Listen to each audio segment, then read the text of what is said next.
नमस्ते। सिद्धांत नाम है मेरा और दी ललन टॉप की इस स्पेशल वीकली सेक्शन अर्थात में मैं और अंशुमन तिवारी, इंडिया टुडे हिंदी की संपादक, हम ललन टॉप के दर्शकों का स्वागत करते हैं। अर्थात का पिछला अंक था वेलफेयर स्टेट के फेलियर पे। कैसे वेलफेयर स्टेट जो भारत का है वो कैसे पुलिस स्टेट में बदलता जा रहा है, जो लॉकडाउन में, वर्क फ्रॉम होम में और इस पूरे कोरोना काल में थोड़ा और ज्यादा खुलकर सामने आ रहा है। सर, इस बार के अर्थात पर चलने के पहले हम इंडिया टुडे हिंदी के अंक के बारे में जानना चाहेंगे। कहाँ है, क्या पढ़ रहे हैं इस बार? सिद्धांत, आपका और सभी अर्थात के दर्शकों का स्वागत है। कि बहुत सारी प्रतिक्रियाएं, बहुत सारे सवाल, बहुत सारे प्रश्न मिलते हैं, सुझाव मिलते हैं और आप सबका स्नेह प्यार है जिसके कारण हम इन चर्चाओं को आपके सामने लाकर रखते हैं। इस बार का अंक लंबे समय के बाद, ऑलमोस्ट करीब करीब 3 महीने से कोरोना पर केंद्रित हो अंकों के बाद अब वो श्रृंखला टूट रही है। इस बार का अंक चीन पर केंद्रित है। खासतौर पर जो गलवान घाटी में भारत और चीन के बीच जो वायलेंट फेस ऑफ हुआ है, जो टकराव हुआ, उसके बाद जो पूरा साउथ दक्षिण एशिया का माहौल बदला है, उसमें चीन की डिज़ाइन क्या है, भारत की तैयारियां क्या हैं, चीन के साथ सामरिक स्तर पर कौन सी चुनौतियां हैं, ग्लोबल डिप्लोमेसी में कौन सी चुनौतियां हैं और अंतर कथा क्या है चीन के इस डिज़ाइन की, इस पर केंद्रित है इस बार का। हाँ, भारत और चीन के बीच का जो नया कॉन्फ्लिक्ट है, 1975 के बाद पहली बार गोली चली है और उस 67 की लड़ाई के बाद, 67 के बाद तो युद्ध नहीं हुआ है। गोली चलने के बारे में तो अभी कंफ्यूजन है कि गोली चली भी है या कि नहीं चली है। भारत के 20 जवान मारे गए हैं और चीन के कितने सैनिकों की कैजुअलिटी हुई है, ये अभी इस बारे में हमें कोई पुख्ता जानकारी पास नहीं।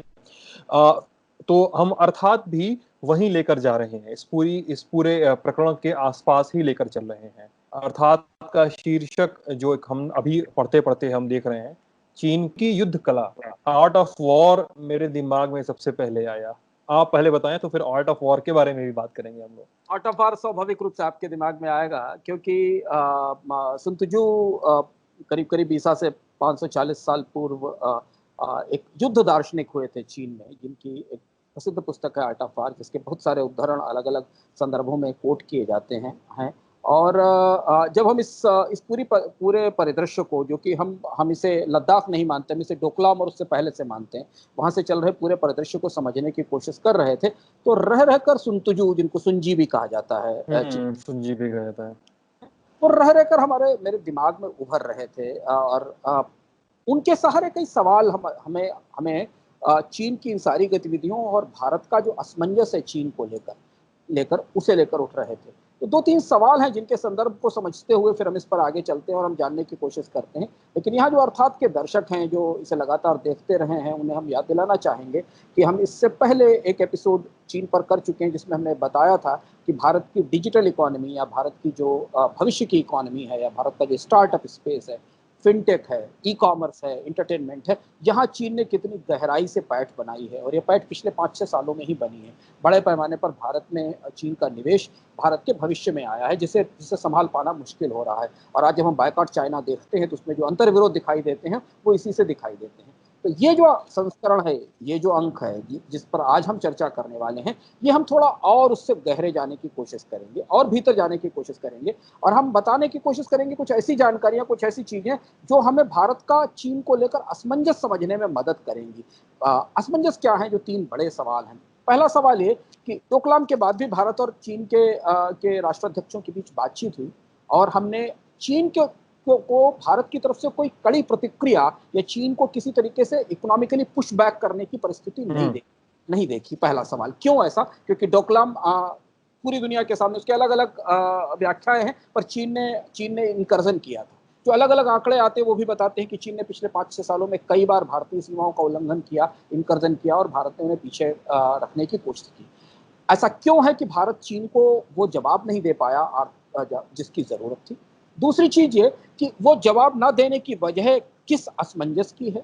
क्या भारत ने अपनी सामरिक से अधिक अपनी आर्थिक जमीन चीन के हाथ में दे दी है, अपनी कारोबारी जमीन चीन के हाथ दे दी, जिसे वापस लेना पड़ेगा? और क्या चीन से कोई टकराव होगा? मैं जब टकराव की बात कर रहा हूं तो मैं सामरिक टकराव की बात नहीं कर रहा हूं। चीन से भारत को एक जंग लड़नी ही पड़ेगी, और वो जंग दरअसल गलवान घाटी में नहीं, वो दिल्ली के चावड़ी बाजार में या किसी खुले बाजार में लड़ी जाएगी। भारत की चीन के साथ और वो जंग क्या होगी और उस जंग में हम कहाँ खड़े होंगे, हमारा असमंजस सबसे बड़ा क्या है। ये जब 3-4 सवाल मुझे लगातार मथ रहे थे, जिसे हम जहां से हम गलवान घाटी से इस पूरी बहस को उठाकर किसी कारपोरेट बोर्ड रूम में ले आए, या हम दिल्ली की बाजार में ले आए, या हम हरियाणा में, महाराष्ट्र में लगी किसी चीनी कंपनी के प्लांट पर ले आए, और जब वहां जाकर हमने समझने की कोशिश की तो हमें भारत का वो अंतर्निहित असमंजस दिखाई पड़ा, सिद्धांत, जिसे आज हमें तथ्यों के साथ समझने की जरूरत है, और जहां से हमें ये समझना पड़ेगा कि सुन त्जू जो कहते थे वो चीन कितनी गहराई से और निष्ठा के साथ मानता था। सुन त्जू ने आर्ट ऑफ वार में एक बहुत बहुत सूक्ष्म बात कही है कि आप इतने अदृश्य हो जाओ, इतने फॉर्मलेस हो जाओ कि दिखाई भी ना दो, तो इतने रहस्यमय हो जाओ कि सुनाई भी ना दो, और अगर तुम ऐसा कर सकते हो तो तुम शत्रु के भाग्य को नियंत्रित कर सकते हो। आपका अदृश्य हो जाना और आपका रहस्यमय हो जाना रणनीति की, युद्ध की कला की पहली शर्त है, जिसके जरिए आप शत्रु के भाग्य को नियंत्रित कर सकते हैं। ये बात सुन करीब करीब ईसा से 600 साल पहले अपनी पुस्तक आर्ट ऑफ वार में लिखी थी। हाँ, मैं यहाँ पे एक और बात जोड़ना चाहूंगा।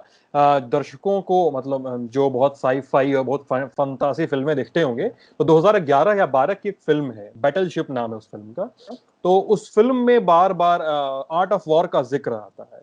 मतलब कहा जाता है ये किताब 1500 से 1700 साल से चलन में है ये किताब, और उस फिल्म में इस किताब का बार बार, इस आर्ट ऑफ वॉर का और वॉर के तरीके क्या हो सकते हैं, बार बार बैटलशिप नाम की फिल्म में जिक्र आता है।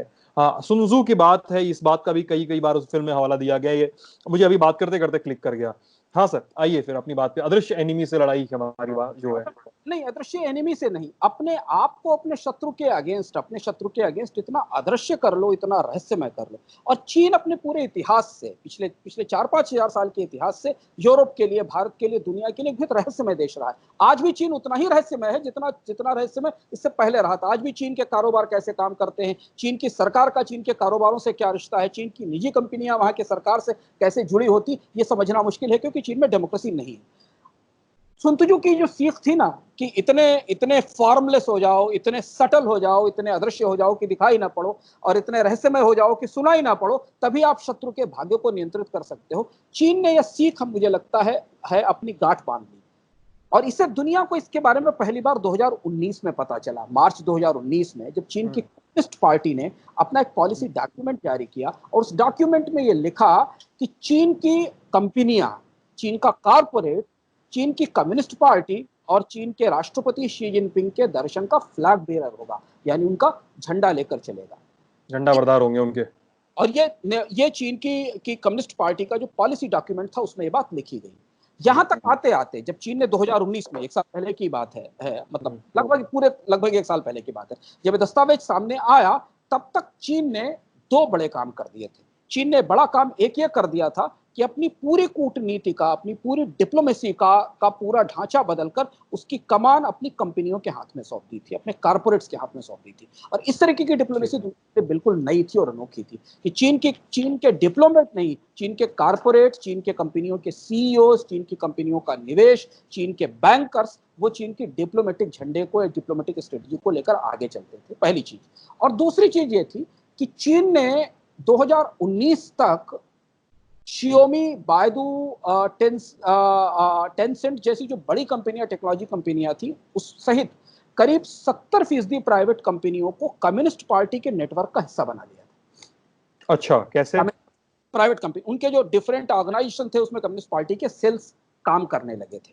तो जो पूरा, अच्छा, जो चीन का पूरा प्राइवेट कॉर्पोरेट नेटवर्क था, जो स्टेट एसओई जिनको बोलते हैं, कि जो वहां की सरकारी कंपनियां थी, वो तो सरकार की थी ही, लेकिन इसके अलावा जो बड़ी कंपनियां थी, ब्रुकिंग से एक स्टडी आई, ब्रुकिंग से अभी हाल में एक अध्ययन आया, जिस अध्ययन में ये बात बताई गई, ये जानकारी दी गई कि 2019 से पहले तक बायदू और श्योमी जैसी कंपनियों के जो बड़े अधिकारी थे, उनको कम्युनिस्ट पार्टी से जुड़े हुए जो असंख्य organisation, Chinese Communist Party octopus की तरह है, उसके असंख्य ऑर्गेनाइजेशन है, जिसको है उनके ऑर्गेनाइजेशन के साथ इन कंपनियों के अधिकारियों को जोड़कर उन्हें कुछ पद दे दिए गए थे।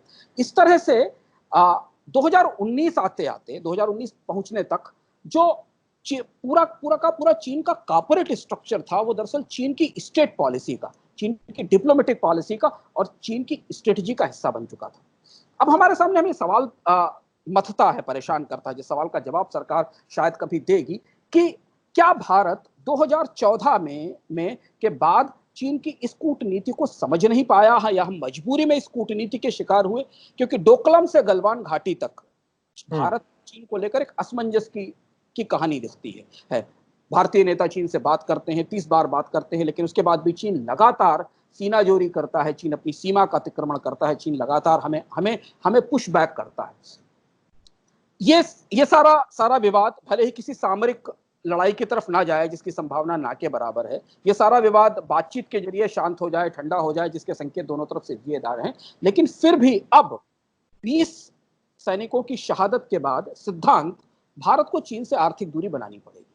इसके अलावा भारत के पास कोई विकल्प नहीं है। भारत को चीन से एक लंबा इकोनॉमिक डिस्टेंस क्रिएट करना पड़ेगा। यानी जो बात मैंने पहले कही थी कि चीन के साथ एक आर्थिक जंग तो लड़नी ही होगी, वो गलवान में नहीं होगी, वो भारत के किसी कॉर्पोरेट अफेयर्स मंत्रालय में, भारत के बाजार में, भारत की मोबाइल कंपनियों के बीच, भारत की टेक्नोलॉजी के बीच में होगी।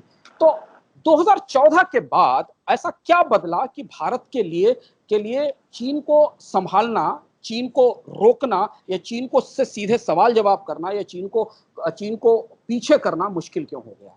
दरअसल अगर और से देखें, आर्थिक नजरिए से, सामरिक गतिविधियां बिल्कुल है, आर्थिक नजरिए से देखें और डिप्लोमेटिक पॉस्चरिंग के नजरिए से देखें, दोनों तरह से देखें। डिप्लोमेटिक पॉस्चरिंग की जब मैं करता हूं तो भारतीय प्रधानमंत्री और चीन के राष्ट्रपति की असंख्य मुलाकातों की बात करता हूं, जो कि 30 से ज्यादा मुलाकातें हैं। भारत और चीन के बीच डिप्लोमेटिकली इससे अच्छा दौर कभी नहीं देखा गया, जब आमतौर पर दोनों देश के राष्ट्राध्यक्ष साल में 2-2, 3-3 बार मिल रहे हों। और आर्थिक रूप से भी भारत और चीन के रिश्तों का इतना अच्छा दौर कभी नहीं आया 2014 में। तथ्य समझना जरूरी है। और तथ्य में आप चीन के दुस्साहस को, चीन के हमले को, या चीन के लगातार आर्थिक दबाव, चीन के लगातार सामरिक दबाव को देखेंगे तो हमें आप भारत की जो पूरी चुनौती है और असमंजस है, उसका अंतर्विरोध खुलकर सामने आता है। दरअसल 2014 में जब भारत और चीन के रिश्तों का एक नया युग शुरू हुआ था, जब चीन के राष्ट्रपति आए थे और उनका गुजरात में स्वागत किया गया था, वहां से 2019 तक, 2020 तक वो जो रिश्तों का तार जुड़ा था ना, उस रिश्तों का तार पकड़कर चीन ने भारत को लेकर अपनी आर्थिक नीति को बिल्कुल बदल दिया, पूरी तरह कर दिया। और ये बदलाव वो सारा बदलाव लद्दाख की घाटी में या गलवान घाटी में चीन के हमले तक भारतीय सरकार की सफलता का कीर्तिमान था, भारतीय सरकार की सफलता का पोस्टर था कि हम पिछले 5-6 साल में, 7 साल में इतना विदेशी पूंजी निवेश, इतनी कंपनियों को, इतने मोबाइल ब्रांड्स को भारत ले आए। देखिए चीन के इतने मोबाइल ब्रांड्स भारत में आके प्रोडक्शन करने लगे, इतना विदेशी निवेश चीन में आया। वास्तविकता यह है कि जो ब्रुकिंग्स का भी ताजा अध्ययन हमारे पास आया है, जो बताता है कि जो मेक इन इंडिया का जितना भी अभियान पिछले 5-6-7 साल में चला, उसका सबसे ज्यादा लाभ अगर किसी को मिला तो वो चीन को मिला, सबसे ज्यादा लाभ चीन को मिला। और चीन ने इस ओपनिंग का फायदा उठाकर भारत की अर्थव्यवस्था के बहुत भीतरी हिस्से तक और उन सारे उभरते हुए सेंसिटिव सेक्टर्स में अपनी जगह बना ली, मजबूत जगह बना ली, जहां इससे पहले तक चीन नहीं था।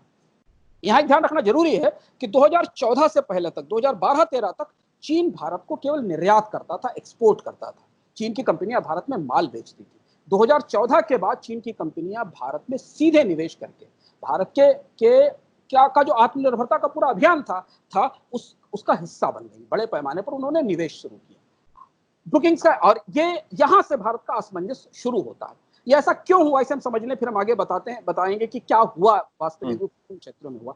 ऐसा इसलिए हुआ कि शायद भारत ने मेक इन इंडिया बनाया था पश्चिम के लिए, भारत ने मेक इन इंडिया बनाया था इसके लिए कि यूरोप और अमेरिका की कंपनियां भारत में आएंगी। लेकिन ठीक उसी समय अमेरिका में एक ऐसे राष्ट्रपति आए जिन्होंने अपनी कंपनियों को बाहर निवेश करने से रोक दिया, प्रोटेक्शनिज्म आ गया, कहा कि विदेश में कि अमेरिकी कंपनियां पहले अमेरिका के लिए बनाएंगी। यूरोप में गहरी मंदी थी, तो इस खुले दरवाजे का फायदा उठाकर चीन के पास पूंजी भी थी, चीन के पास तकनीक भी थी, और भारत के पास न पूंजी थी न तकनीक थी, और बाजार खोलने की कोशिश की गई थी, उसका रास्ता उठाकर। और भारत और चीन के बीच डिप्लोमेटिक रिश्तों की जो गहनता थी पिछले 5-6-7 साल की, उसका लाभ उठाकर चीन की कंपनियां बड़े पैमाने पर आई। 2017 तक ये ब्रुकिंग्स का अध्ययन बताता, कमर्शियल बैंक का एक रिसर्च है, एक सर्वे है जो हमारे पास 2016-17 में आया था। उसके हिसाब से 2017 तक भारत में 800 चीनी कंपनियां, बड़ी 800 चीनी कंपनियां एक्टिव थी, 800 बड़ी चीनी कंपनियां एक्टिव थी। इनमें से करीब 1/3 2014-15 के दौरान रजिस्टर हुई। यहाँ बात यह है, सिद्धांत यहाँ कि इसमें से मैक्सिमम कंपनियां मैन्युफैक्चरिंग और इंफ्रास्ट्रक्चर में आई। यानी भारत सरकार ने, अगर आप मेक इन इंडिया के पुराने नैरेटिव को याद करिए, प्रधानमंत्री के पुराने संबोधन को याद करिए, तत्कालीन उद्योग मंत्री के पुराने संबोधनों को याद करिए, तो ये तो कहा जाता था कि हम अपने मैन्युफैक्चरिंग सेक्टर को ओपन कर रहे हैं, हमारे यहाँ आइए, हम नई बनाना चाहते हैं, कई बार कहा गया, हम इंफ्रास्ट्रक्चर को ओपन करना चाहते हैं। उन दरवाजों से यूरोप और अमेरिका का इन्वेस्टर नहीं आया, बल्कि चीन की कंपनियां मैन्युफैक्चरिंग सेक्टर में और इंफ्रास्ट्रक्चर सेक्टर में, जहां भारत को निवेश की जरूरत थी, भारत के पास पूंजी और तकनीक नहीं थी, वहां ये कंपनियां आई। और भारत सरकार का आंकड़ा नहीं, चीन का जो आंकड़ा इस रिपोर्ट में कोट किया गया, उस हिसाब से ये निवेश $8 अरब के आसपास हो गया, क्योंकि जो भारत में काम कर रही थी चीन की कंपनियां, वो अपने रिटर्न चाइना में फाइल करती थी, और वो भारत में सारी कंपनियां चीन की प्राइवेट कंपनियों के तौर पर रजिस्टर हुई। इसमें बहुत सारी ऐसी कंपनियां थी जो चीन की सरकारी कंपनियां भी थी, जो चीन की सरकार का पार्ट है। अब ये हमने जिस हिसाब से कहा ना कि चीन कितना रहस्यमय और कितना जटिल है और कॉम्प्लेक्स है, इसे समझना जरूरी है। और ये बात स्टार्टअप में चीन के निवेश के समानांतर चल रही थी। एक तरफ चीन डिजिटल इकोनॉमी में निवेश कर रहा था, चीन भारत के जो उभरते हुए उद्योग हैं, जो भारत का उभरता हुआ कारोबार थे, या भारत में जहां सबसे ज्यादा पूंजी की कमी थी, वहां निवेश कर रहा था। मैं छोटी सी एक कंपनी का उदाहरण देता हूं। चंगाशा की एक कंपनी है सैनवी, SANY नाम है, जो दुनिया की 6ठी सबसे बड़ी कंस्ट्रक्शन इक्विपमेंट कंपनी है, दुनिया की 6th लार्जेस्ट। और चीन की कंपनी आमतौर पर सब बहुत बड़ी है, बहुत भीमका है। जब भी चीन की किसी कंपनी की बात होती है तो वो दुनिया की टॉप 6 में ही होती है, टॉप 6 टॉप होती है, क्योंकि चीन में जो भी चीजें हैं वो बहुत लार्ज स्केल पर। तो दुनिया की सबसे बड़ी 6ठी सबसे बड़ी कंपनी है सैनवी। 2010 तक वो भारत में अपने कंस्ट्रक्शन इक्विपमेंट बेचती थी, मतलब वहां से ट्रेड थी, वहां से इक्विपमेंट आते थे और भारत में इंपोर्ट करके उनका इस्तेमाल किया जाता था। 2010 के बाद उसने क्रमशः भारत में एक फैक्ट्री लगाने का काम शुरू किया, चाकड़ में, पुणे में एक उसका प्लांट आया। 2016 में सिद्धांत ये चाइना से बाहर उसका सबसे बड़ा प्लांट हो गया, और 2016 में भारत के 50% कंस्ट्रक्शन मार्केट पर उसका कब्जा हो। इंडिया का कंस्ट्रक्शन इक्विपमेंट मार्केट आज चीन की इस कंपनी के हाथ में है इस समय। यानी आप अगर जो भी कंस्ट्रक्शन, अब तो बंद है, लॉकडाउन से पहले बंद, इससे पहले जो भी कंस्ट्रक्शन होता था, जहां आपको बड़ी कंस्ट्रक्शन मशीनें दिखती थी, चाहे वो क्रेन्स हो, चाहे स्काई स्क्रैपर क्रेन्स हो, या और अदर इक्विपमेंट्स हो, उस बाजार में चीन की इस कंपनी का बड़ा हिस्सा था। इस कंपनी का नाम सुनिए, ये गुआंगशी की कंपनी है, जिसका नाम है ल्यूगांग। क्या नाम है? ल्यूगांग अच्छा। इस 300 करोड़ रुपए का एक प्लांट मध्य प्रदेश में तैयार हो गया है, प्रोडक्शन शुरू करने वाला है। यह भी एक कंस्ट्रक्शन इक्विपमेंट कंपनी। अब देखिए, भारत का जो सबसे इमर्जिंग सेक्टर था 2009-10 के बाद से, वो था कंस्ट्रक्शन।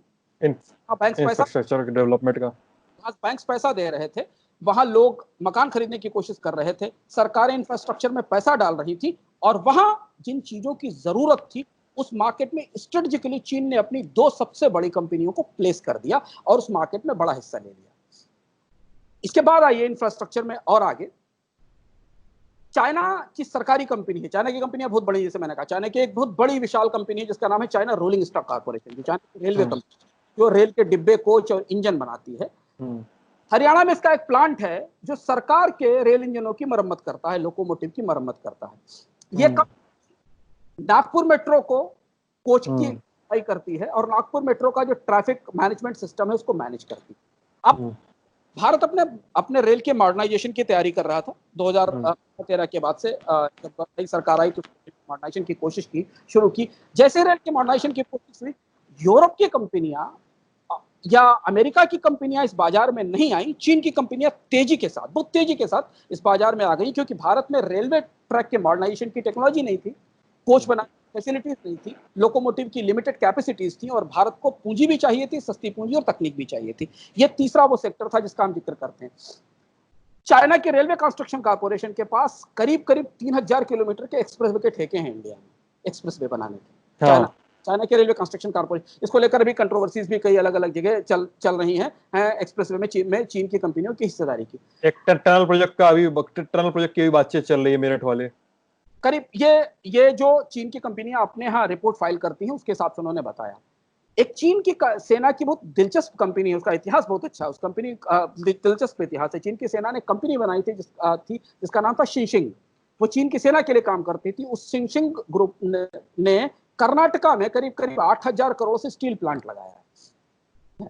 स्टील इंडस्ट्री में। तो जो भारत का कोर इंडस्ट्री थी, जो फंडामेंटल इंडस्ट्री थी उस फंडामेंटल, चीन भारत के फूड बिजनेस में नहीं आया, चीन किसी और दूसरे बिजनेस में नहीं आया, चीन ने फंडामेंटल कोर इंडस्ट्री में, कोर बिजनेस में इन्वेस्टमेंट करना शुरू किया। और इन्वेस्टमेंट 2012, 13, 14 के बाद बहुत तेजी से बढ़ा, क्योंकि भारत को उस निवेश की जरूरत थी। अब हम दूसरे सेक्टर की तरफ चलते हैं। दूसरा सेक्टर भी उतना ही संवेदनशील है। आज की परिस्थिति सिद्धांत यह है कि भारत में 4 में से 3 इलेक्ट्रिक जनरेशन यूनिट्स या जो बिजली के संयंत्र हैं वो चीन के बने हुए टरबाइन पर, चीन के बने हुए उपकरणों पर चलते हैं। चीन भारत में इलेक्ट्रिक टरबाइंस का, इलेक्ट्रिक इक्विपमेंट्स का सबसे बड़ा एक्सपोर्टर है। जो रिपोर्ट हमारे पास है वो बताती है कि चीन की शंघाई इलेक्ट्रिक, जो बहुत बड़ी कंपनी है जो इलेक्ट्रिक इक्विपमेंट्स बनाती है, और डोंगफैंग, भारत में 48,000 मेगावाट कैपेसिटी चीन के इंस्ट्रूमेंट्स पर बेस्ड 48,000 मेगावाट की कैपेसिटी। 2014 के बाद जब भारत ने सोलर एनर्जी को बहुत तेजी से ओपन किया, तो दुनिया में सोलर एनर्जी की सबसे बड़ी कैपेसिटी, सबसे ज्यादा टेक्नोलॉजी देश रखने वाला चीन ही था। चीन के पास ही दुनिया की सबसे बड़ी सोलर एनर्जी कंपनियां थी। तो सैनी, लॉन्गी सोलर, सीईटीसी जैसी जो बड़ी कंपनियां थी, उन्होंने भारत में रिन्यूएबल एनर्जी में, चाहे वो सोलर एनर्जी हो या वो विंड एनर्जी हो, और इसके जो फार्म्स बन रहे थे भारत में, उनमें बड़े पैमाने पर इन्वेस्टमेंट किया। ये सारा इन्वेस्टमेंट हमारी आंखों के सामने हो रहा था। बैकआउट चाइना वालों को ये चीजें ध्यान रखनी चाहिए, उन्हें पता होना चाहिए कि सारा और ये सारा इन्वेस्टमेंट अंधेरे में नहीं आया, सरकार की मंजूरियों के साथ ही आया। ये सारा चैनल के साथ आया है, ये साथ निवेश आया है, फैक्ट्रियां, इन्वेस्टमेंट आया। Xiaomi, हुआवे, ओप्पो, वीवो, इन्हें तो सरकारें मानती है कि भारत की सबसे बड़ी सफलता है, क्योंकि भारत ने इससे बड़े पैमाने पर इसमें इलेक्ट्रॉनिक्स में इन्वेस्टमेंट आमंत्रित किया। इनके जरिए ये कंपनियां भारत तक के फोन बनाने लगी और भारत से मैन्युफैक्चर करके यहाँ से एक्सपोर्ट करने लगी। अभी कुछ समय पहले तक, लद्दाख से पहले तक, सरकार इन्हें और ज्यादा सुविधाएं देने के लिए और ज्यादा कंपनियों को बुलाने के लिए एक नई पॉलिसी की बात कर रही थी। तो ये तो भारत की जो मैन्युफैक्चरिंग की सफलता है, उसका झंडा ही इन चीनी कंपनियों के हाथ में है। बीवाईडी बिजली में बीवाईडी ने मुंबई नगर निगम को इलेक्ट्रिक बसें दी, और अब उसको दिखाई दे रहा है कि भारत में इलेक्ट्रिक बसों की डिमांड बढ़ने वाली है, तो वो एक प्लांट लगाने वाला है। वांडा और चाइना फॉर्च्यून, जो अमेरिका की बड़ी विशालकाय रियल एस्टेट कंपनी है, वो हरियाणा में, कर्नाटक और महाराष्ट्र में बड़े पैमाने पर रियल एस्टेट में इन्वेस्टमेंट कर रही है। एक और इंपॉर्टेंट बात है कि इसके साथ चीन ने जो एक और दूसरी रणनीति बदली वो ये थी कि चीन ने अपनी सस्ती पूंजी के दम पर, या अपने पास जो ह्यूज फॉरेक्स रिजर्व्स थे, उनके जरिए सिद्धांत भारत में बड़े पैमाने पर कंपनियों का अधिग्रहण किया। 2017 में फॉसन ग्रुप ने भारत में ग्लैंड फार्मा को करीब $1 बिलियन खर्च करके उठा लिया। और तब हम इस बात के लिए, एक 1.6 या 7 बिलियन डॉलर का निवेश था, तब हम इस बात के लिए ताली बजा रहे थे कि भारत में कितना विदेशी निवेश आ रहा है। उसी दौरान जब फॉसन ग्रुप ये कर रहा था, तब अलीबाबा, टेंसेंट, शियोमी, भारत के बड़े स्टार्टअप्स में चाहे वो पेटीएम हो या बायजूस हो या ओला या स्विगी हो या जोमेटो हो या माईगेट हो या विडूली हो या रैपिडो, इन सब में स्टेक्स खरीद रहे थे। तो चीन ने एक तरफ इंफ्रास्ट्रक्चर, रियल एस्टेट और एनर्जी, जो भारत की फ्यूचर की ग्रोथ के बेस थे वहां बड़ी कंपनियों को उतारा और सरकारी और निजी कंपनियों को उतारकर अपॉर्चुनिटी ली। और दूसरा, जो भारत की फ्यूचर इकोनॉमी थी, वहां अपनी पूंजी के जरिए स्टार्टअप में निवेश किया, जिस पर हम आगे बात कर चुके हैं। दर्शक उसको दोबारा देख सकते हैं, प्लेलिस्ट पर वो पूरा डिजिटल इकोनॉमी का उपलब्ध है, हमारा अर्थात का एपिसोड उपलब्ध है, जिस पर हम आगे दोबारा उसको दोहराने की जरूरत शायद नहीं है। एक और महत्वपूर्ण बदलाव जो चीन की आर्थिक कूटनीति में आया, वो यह आया कि चीन ने अपनी राज्य सरकारों को सीधे भारत में निवेश करने की छूट दे दी। 2017 के हमारे पास जो अंतिम आंकड़े उपलब्ध हैं, उसके हिसाब से भारत और चीन के बीच जो बायलैटरल ट्रेड था ना सिद्धांत, उसका आधा चीन के 3 राज्यों से कंट्रोल होता था, जेजियांग से, गुआंगडोंग से और जियांगसू से। ये 3 बड़े स्टेट्स हैं जहां से बड़े पैमाने पर भारत से होने वाला ट्रेड कंट्रोल होता था। अब यहाँ हमारे सामने जब हम इसे दोबारा इस पूरे स्ट्रक्चर को एक बार फिर समझने की कोशिश करते हैं, इंफ्रास्ट्रक्चर में चीन का बड़े पैमाने पर निवेश आया 2014-15 के बाद से। रियल एस्टेट में बड़े पैमाने पर निवेश आया, इन एनर्जी में बड़े पैमाने पर निवेश आया, Bharat K fintech, e commerce में बड़े पैमाने पर निवेश आया। इंपोर्ट पर हमारी निर्भरता पहले से ही थी, जो हम लगातार बहस में सुन रहे हैं कि भारत को एपीआई बनाने चीन से कच्चा माल चाहिए, दवाएं बनाने के लिए भी कच्चा माल चाहिए, बाकी चीजों के लिए भी चीन से कच्चा माल चाहिए। इसके बाद भी जब हम बायकॉट चाइना की बहस सुनते हैं तो मुझे तो जो लोग बायकॉट चाइना की बहस करते हैं उन्हें यह तथ्य समझना चाहिए कि इस सबके बाद भी भारत उन 5 शीर्ष मुल्कों में नहीं है जिससे चीन सबसे ज्यादा कारोबार करता है। चीन के टॉप 5 एक्सपोर्ट और इंपोर्ट पार्ट भारत के लिए चीन सबसे 5 शीर्ष भागीदारों में से है, पर भारत चीन के लिए उसके 5 शीर्ष भागीदारों में नहीं है। भारत का नंबर 6, यानी कि चीन इतना बड़ा इन्वेस्टमेंट करते हुए भी, इतने तरीके से भारतीय अर्थव्यवस्था के अंदर दखल रखते हुए भी उतना बड़ा हिस्सा भारत हमारे पास नहीं है कि हम चीन के आर्थिक हितों को तत्काल प्रभावित कर सकें। जिस कहते हैं कि आपने बायकॉट किया और आपने टीवी उठाकर फेंक दिया और आपने सामान चीन की अर्थव्यवस्था एकदम लड़खड़ा जाएगी, ऐसा नहीं है। जो लिस्ट है चीन के ट्रेडिंग पार्टनर्स की, उस लिस्ट में या तो चीन के 5 सबसे बड़े एक्सपोर्ट पार्टनर हैं जिनको चीन सबसे ज्यादा निर्यात करता, तो चीन जिनको सबसे ज्यादा आयात करता, उनमें भारत नहीं, उन 5 से नीचे। चीन का खेल ज्यादा गहरा और ज्यादा बड़ा है टीवी और टॉक से। इससे बहुत ज्यादा गहरा बड़ा। और इसके साथ एक और बात जो समझना जरूरी है कि जो पूरा व्यापार संतुलन है वो चीन के पक्ष में है। यानी हम चीन को कम माल बेचते हैं, चीन से ज्यादा माल लेते हैं, यानी जो ट्रेड बैलेंस है वो चीन के पक्ष में है। यानी हमारी निर्भरता चीन पर ज्यादा है, चीन की निर्भरता हम पर उससे कहीं ज्यादा है।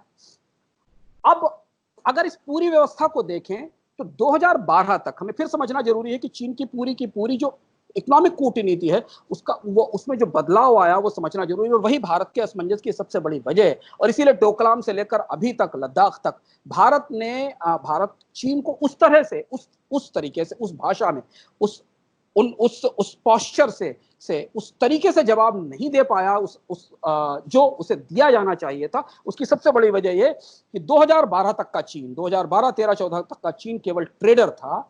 2020 का चीन भारत का इन्वेस्टर है।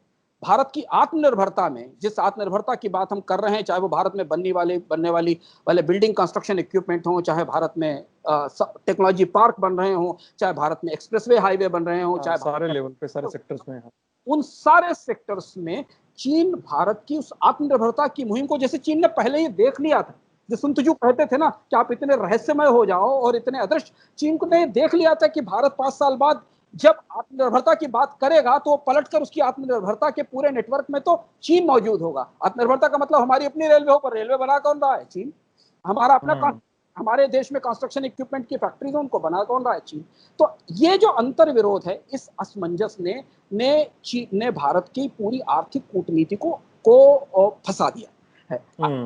क्यों हुआ ये हमने आपको पहले बताया, क्योंकि भारत को पूंजी तकनीक चाहिए थी, यूरोप लेकर नहीं आ पाया, अमेरिका का निवेश रोक दिया गया, चीन ने उस दरवाजे का लाभ उठाया और हमने उनको आने दिया। तो भारत ने सीमा के ऊपर लद्दाख और डोकलाम से ज्यादा दरअसल अपनी आर्थिक आत्मनिर्भरता की या अपनी कारोबार की एक बहुत बड़ी जमीन चीन को दे दी है, और उसकी लड़ाई उस जमीन को छुड़ाने की हो। वो जमीन हम चीन से कैसे छुड़ा सकते, जहां चीन आकर बैठ चुका है हमारे कारोबारी इंटरेस्ट के भीतर, हमारे इन्वेस्टमेंट के भीतर, हमारे इंफ्रास्ट्रक्चर के भीतर, उसे कैसे होगा? अब इस कारोबारी जमीन को छुड़ाने के लिए भारत को बड़े पैमाने पर अपनी पूरी नीति बदलनी पड़ेगी। हाँ, रिवैम्प करना पड़ेगा पॉलिसी को, उसको। और यहां से भारत के पास अब कोई विकल्प नहीं है कि वो लुक ईस्ट छोड़कर लुक वेस्ट की तरफ जाए। लुक ईस्ट पॉलिसी का सीधा मतलब था चाइना, क्योंकि ईस्ट में जितने भी बड़े देश हैं वो कोविड के बाद और चीन पर निर्भर हो जाएंगे। ईस्ट जितने भी बड़े देश हैं उनकी निर्भरता चीन पर और ज्यादा बढ़ जाएगी। तो लुक ईस्ट जब हम बात करते थे तो दरअसल हम पूर्व से आने वाले निवेश की बात करते थे, अब हमें पश्चिम आने वाले निवेश की बात करनी होगी।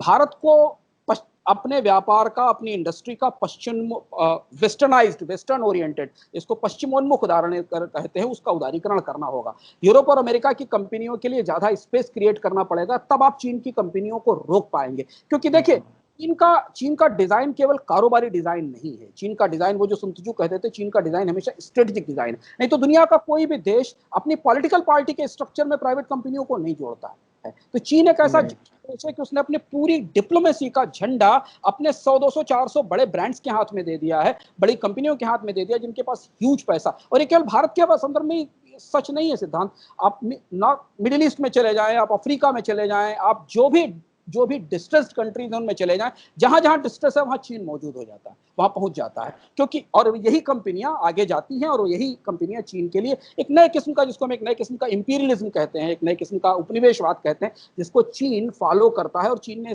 इसे बहुत बहुत माइन्यूटली, बहुत अचूक ढंग से तैयार किया है, सुनतुजू वाले उस तरीके से।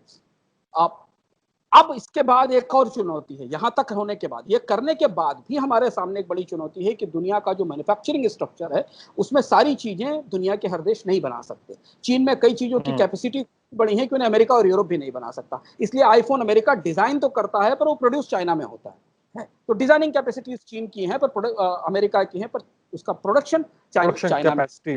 तो इन चीजों के मामले में, जिससे मान लीजिए हाई टेक्नोलॉजी प्रोडक्ट हैं, सेमीकंडक्टर प्रोडक्ट हैं, उनके लिए भारत में इतना बड़ा बाजार नहीं है, तो भारत में उनकी कैपेसिटी लगाई भी जाएंगे तो उनका नुकसान होगा। ऐसी परिस्थितियों में जहां हमको चीन पर निर्भर होना ही पड़ेगा, और बहुत सारी ऐसी चीजें हैं जिन पर हमें चीन पर निर्भर होना पड़ेगा। अगर हमें उन पर निर्भर होना पड़े तो भारत के पास एक बहुत ट्रांसपेरेंट पॉलिसी होनी चाहिए अपने सुरक्षा हितों को संरक्षित करने की। अपने बाजार पर सही बार्गेन होना चाहिए चीन के साथ, ये हमारा मार्केट, आप इसमें इन्वेस्टमेंट करने आ रहे हैं, हम आपको बिजनेस दे रहे हैं, और वो सही बार्गेन होना चाहिए जिन चीजों से हमें चीन से पर हमें निर्भर रहना है। सुनतुजू फिर पीछा नहीं छोड़ते। तो जैसे मैं कहा ना कि ये लड़ाई जो चीन के साथ है, कोई सामरिक टकराव हो या ना हो उसकी संभावना बहुत सीमित है, पर आर्थिक टकराव जरूर होगा, और वो शुरू हो रहा है। टकराव जरूर होगा।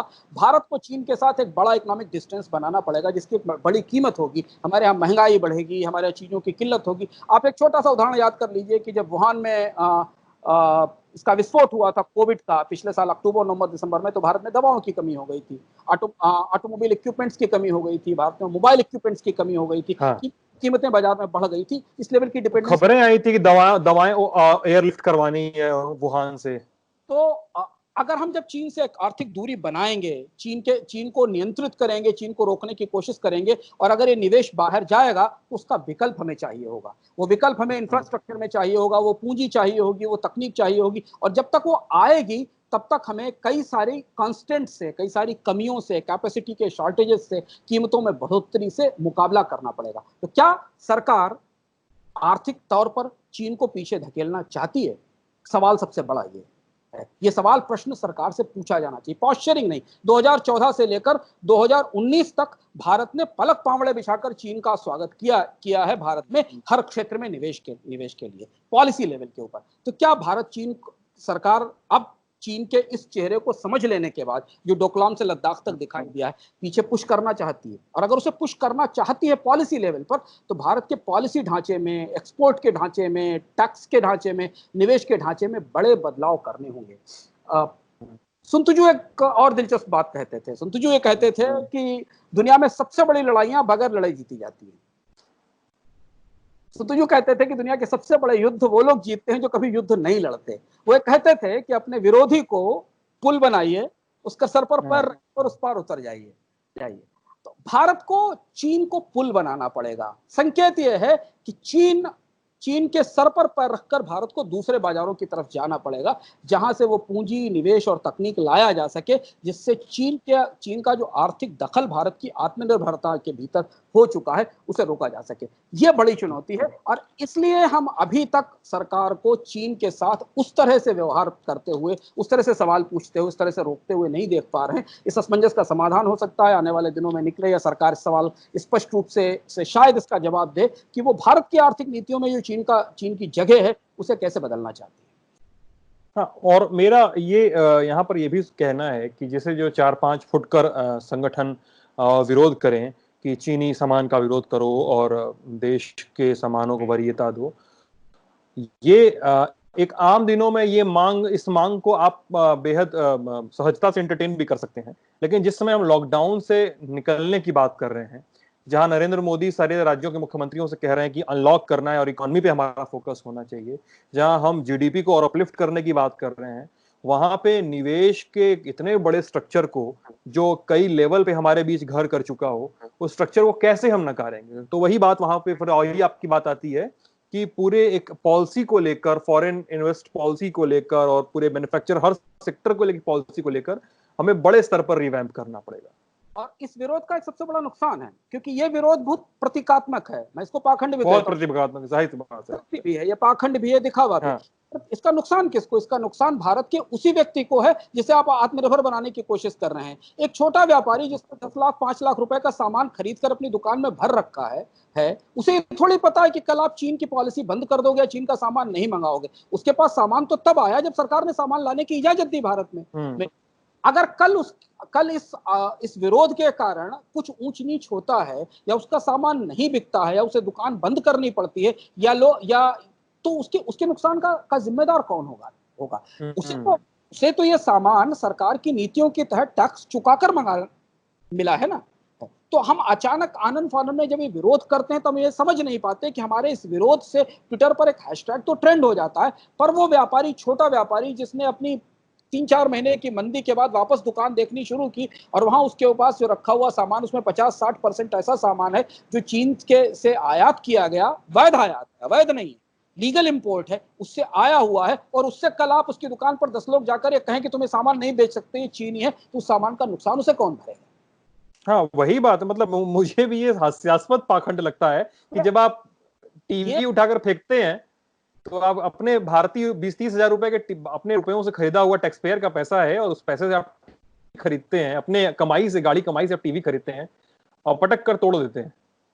तो ये व्यवहार समझनी पड़ेगी। तो जैसा आपने कहा ना सिद्धांत, कि ये बहुत बड़े पॉलिसी लेवल का, क्योंकि हमने बहुत सारी पॉलिसी बदली चीन को बुलाने के लिए, हमने बहुत जगह दरवाजे खोले तब चीन आया ना अंदर। ऐसे थोड़ी चीन ने हरियाणा में आके प्लांट लगा लिया, या पुणे में आके प्लांट लगा लिया, या बैंगलोर में आके रियल एस्टेट डेवलप करना शुरू कर दिया, या रेलवे के लिए इंजन बात है। हमने वो पॉलिसीज खोली, ओपन किया, तो हमने चीन को आने दिया। तो अब वो सारी पॉलिसीज को प्लग करना पड़ेगा, रोकना पड़ेगा, और अगर उनको बंद करना शुरू करेंगे तो उसकी एक अपनी कॉस्ट होगी, उसकी अपनी कीमत होगी, वो कीमत हमें चुकाने के लिए तैयार रहना चाहिए। हमने ये असमंजस, ये इंक्रीमेंटलिज्म, ये एडहॉकिज्म चीन को लेकर लगातार देखा, ये तदर्थवाद कि चीन के नारेबाजी में चीन का विरोध है, व्यवहारिक स्तर पर चीन का निवेश है ये अंतर विरोध सबसे ज्यादा, या जो हिपोक्रेसी है ये ज्यादा उनको प्रभावित करती है जो बहुत छोटी पूंजी के लोग हैं, इनके पास छोटे व्यापार हैं, वो ये समझ ही नहीं पाते कि सरकार चीन का आयात भी करती है, चीन से सामान भी मंगा रही है, और चीन का विरोध भी कर रही है। हमारे मोबाइल पर हैशटैग भी ट्रेंड होता है, और भारत में जब इलेक्ट्रॉनिक्स की सफलता की दुहाई दी जाती है तो कहा जाता है कि भारत चीन से इतनी सारी कंपनियों को बुला लाया जिन्होंने भारत में निवेश किया। तो हमें भारत चाहिए, कितनी चाहिए, कितना निवेश चाहिए, उसमें कितनी सुरक्षा की शर्तें होंगी, क्या पारदर्शिता होगी, किस स्तर पर क्या आंक रहे हैं, ये भी देखना पड़ेगा। सही कह रहे हैं। ये सारी चीजें, और ये जानना, ये बताना, ये समझाना उन सारे लोगों के लिए सिद्धांत बहुत ज्यादा जरूरी है जो दैनिक कारोबार में लगे हुए हैं। चीन जिनके आर्थिक हितों को, जिनके व्यापारिक हितों को, जिनकी जीविका को प्रभावित करता है परोक्ष रूप से अपना सामान भारत में भेजकर।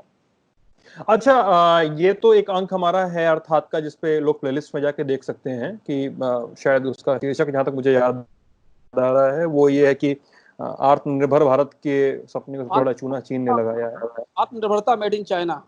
हाँ, ऐसा कुछ है वो।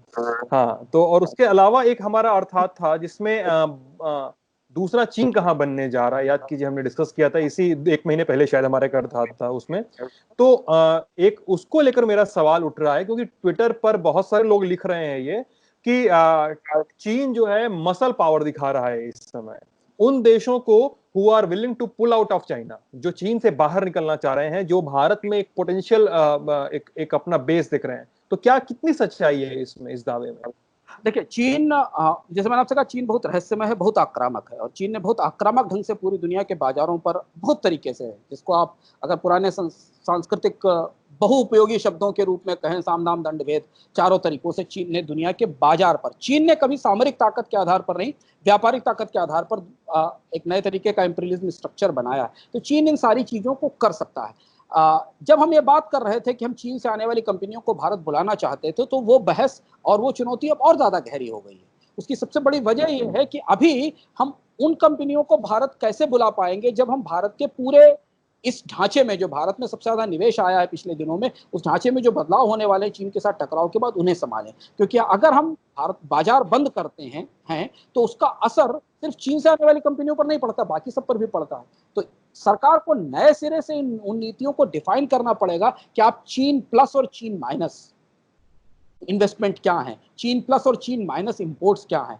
चीन स्वाभाविक रूप से नहीं चाहेगा कि कोई बड़ी कंपनी उसके यहाँ से छोड़कर जाए, और उसके लिए वो सारे उपाय करने की कोशिश करेगा। लेकिन इसमें एक और महत्वपूर्ण बात समझना जरूरी कि ग्लोबल ट्रेड का जो सिस्टम है, उस सिस्टम में चीन की भागीदारी बहुत बड़ी है। देखिए, अभी हम आज जब ये बात कर रहे हैं तो अमेरिका के अखबारों में सबसे बड़ी चर्चा इसी बात की तो है, जॉन बोल्टन की किताब की। जॉन बोल्टन अमेरिकी राष्ट्रपति के एडवाइजर रहे, उन्होंने अपनी किताब में लिखा है कि अमेरिकी राष्ट्रपति ने चीन से इस बात की अपील की कि वो अमेरिका के एग्रीकल्चर प्रोडक्ट्स को खरीदे, क्योंकि अमेरिका में मंदी है और उसका नुकसान उन्हें हो सकता है। ऐसा दावा उस किताब में किया गया जो चर्चा में है। तो इकोनॉमी बहुत कॉम्प्लेक्स है, ट्रेड के रिलेशनशिप बहुत कॉम्प्लेक्स है। अमेरिका ने चीन से आने वाले सामानों को नहीं रोका, उस पर ड्यूटी बढ़ा दी, केवल ड्यूटी बढ़ाकर ये रोक दिया। तो बायकॉट नहीं किया अमेरिका ने भी चीन से, ट्रेड वार में बायकॉट नहीं किया, ड्यूटी बढ़ा दी और अपने देश के उद्योगों को इस बात के लिए चांस दिया कि अगर वो चाहें तो वो इसका कॉम्पिटिट करना चाहें तो वो प्रोडक्ट बनाकर कॉम्पिटिट कर लें। सारे अमेरिकी कंपनियां उसको कॉम्पिटिट नहीं कर पाई। अमेरिकन मार्केट में प्रोडक्ट्स की कीमत बढ़ गई, क्योंकि तत्काल आप आनंद फानंद में कैपेसिटी थोड़ी बना सकते हैं। अगर एप्पल जितना आईफोन चाइना में बना रही, उतने आईफोन बनाने की कैपेसिटी वो अमेरिका में थोड़ी लगा लेंगे तुरंत। इसमें समय लगेगा इस पूरी व्यवस्था में। तो ये बहुत डेलिकेट मैटर है।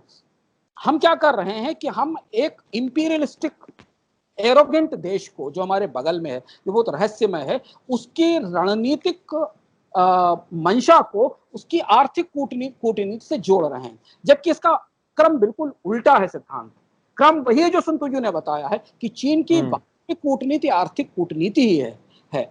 सामरिक कूटनीति उसके पीछे खड़ी हुई है। वो पहले भारत को इकोनॉमिकली पुश बैक कर रहा है, फिर उसके बाद वो स्ट्रेटेजिकली पुश करना चाहता है। हमने अपने आप को शायद पुश होने दिया है इकोनॉमिकली।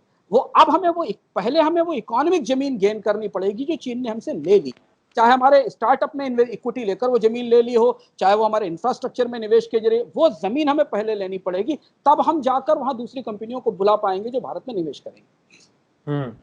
यानी हमें वो पुल बनाना पड़ेगा, और पुल बनाने का तरीका जो है वो काफी ज्यादा जटिल है, काफी ज्यादा रिवैम्प, पुल बनाना होगा, पुल बनाना भी होगा, और सुन तुजू कहते हैं कि वो गोल्डन ब्रिज होगा, उस पर खड़ा जो आपका अपोनेंट है उसके सर पर पैर रख के उस पार निकल जाना। सर पर पैर रखना बहुत बड़ी बात है ये, क्योंकि हम पिछले 5-6 सालों में चीन पर बहुत ज्यादा निर्भर हो चुके हैं। बहुत एक ज्यादा हद तक हम कई सेक्टर्स में चीन को एंट्री दे चुके हैं।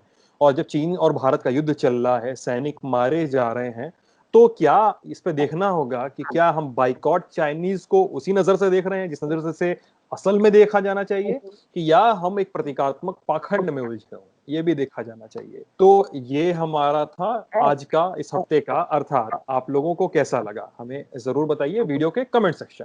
वीडियो यूट्यूब पर देख रहे हैं तो हमारे यूट्यूब चैनल को सब्सक्राइब कीजिए, फेसबुक पर देख रहे हैं तो हमारे फेसबुक पेज को जरूर लाइक कीजिएगा। हमारा ऐप है गूगल के प्ले स्टोर पे, दी लल्लन टॉप ऐप डाउनलोड कीजिए, तो सारे वीडियो, किस्से, कहानियां, खबरें, सब कुछ सबसे पहले ऐप से आप तक पहुंच जाएगा। अंशुमान तिवारी, इंडिया टुडे हिंदी के संपादक, मैं हूं सिद्धांत, और आप लल्लन टॉप देख रहे हैं। शुक्रिया।